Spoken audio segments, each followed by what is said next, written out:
Hi friends नमस्कार आपण मानक रश्मि किचन को स्वागत। आसतु आज बीन आलू मसला बनाऊँगी आपण मानक सहित शेयर करी। एमती गोटे कड़े टिके तेल देदेली। तेल गरम होगला बीन आलू टिके लुण देकी भलसे मो भाजी नहीं। चलते ए बर्तमान में आम गोटे प्लेट को काढ़ी ना। प्लेट को काढ़ी से कड़े आम टिके तेल देदेबा। आम सहित टिके चीनी आउे देदेबा गरम मसला पाउडर आउ गोटे पियाज काटिकी रखी एमती भलसे भाजी नेबा।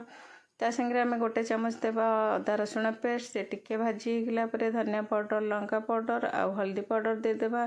आम दुईटा टमाटो प्यूरी करके रखी देदेली आउ स्वाद अनुसार लुण देकी आम भलसे मसला टिके कषि नेबा। एबे हमर मसला तेल छाड़ी गलानी आउ टिके कस्तूरी मेथी देकी आउ टिके कषि नेबा। चलते आम जो बीन आलू रखी पकईदेवा।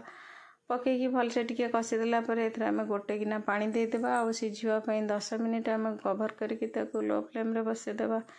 बर्तमान आमर मसला बीन रेडी हो गलानी। आसतु टिके गरम मसला गुंड आ संगे टिके धनिया पत्र देकी आम बंद करदेबा।